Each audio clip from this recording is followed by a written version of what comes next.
کرے کہ ہم جھوٹ نہ بولیں. اسی طرح صحیح بخاری کا ایک واقعہ عبداللہ ابن عباس رضی اللہ عنہ حدیث کے راوی ہے. یہ دور جہالت کا ایک واقعہ ہے لیکن بہت اچھی نصیحت ہے اس واقعے کے اندر.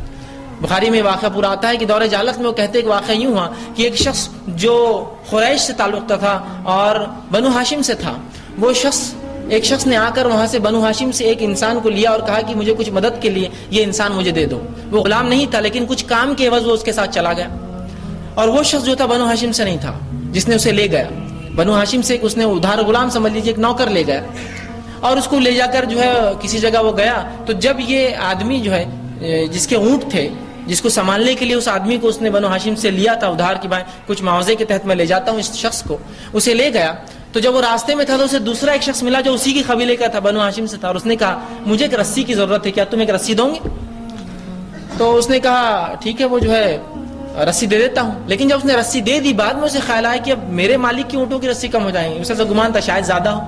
اب جب مالک کی اونٹ باندھنے لگا تو ایک رسی کم تھی. اس نے کہا رسی کم کیوں ہے؟ تو کہا میں نے وہ رسی ایک آدمی نے مجھ سے مانگا اور دے دی. اس نے کہا تو نے مجھ سے پوچھے بغیر دی، اور ایسی مار ماری کہ جس سے اس کا سر پھٹ گیا اور بس وہ مرنے پر تھا.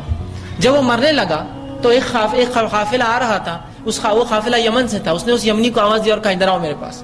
جب وہ آیا تو کہا دیکھو تم کہاں جا رہے ہو؟ تو کہا مکہ جا رہا ہوں. تو جب مکہ جاؤ تو کہنا یا قریش، اے قریش کے لوگوں میرے پاس آؤ.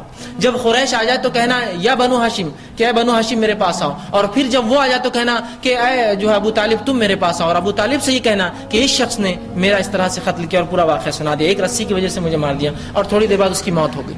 جب یہ شخص واپس پہنچا مکہ تو اس سے بنو ہاشم نے پوچھا وہ ہمارا آدمی کہاں ہے؟ تو کہا وہ تو بیمار ہو گیا اور بیماری کی عوض مر گیا. میں نے اس کو نہلایا دھلایا کفنا اور اچھے طرح سے تدفین کر دیا اسے. ٹھیک. اب کیا ہوا؟ واقعہ ختم ہوا. وہ آدمی حج کے وقت پہنچا. حج میں جب آیا وہ یمنی تو اس نے چلا اور کہا اے قریش. تو قریش آ گئے، ان کو پتا تھا ایسی خبریں آتی ہیں دور دور سے.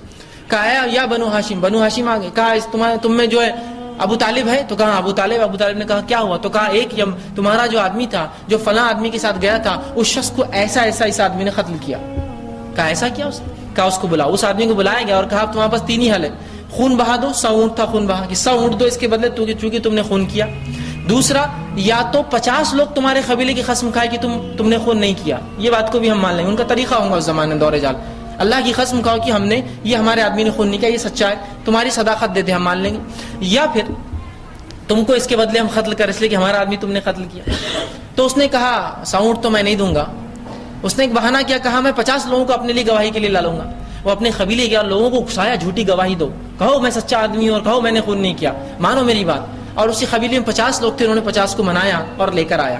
جب وہ لے کر آیا تو اس میں ایک عورت تھی جو اپنے بچے کے ساتھ آئی اور کہا کہ ابو طالب میرے بچے کو اس معاملے میں مستثنا کر دو، مجھے گواہی سے بری کر دو میرے بچے کو، وہ نہیں دے سکتا گواہی. تو انہوں نے کہا ٹھیک ہے تو بری ہے اس گواہی سے. اب بچے ان 50.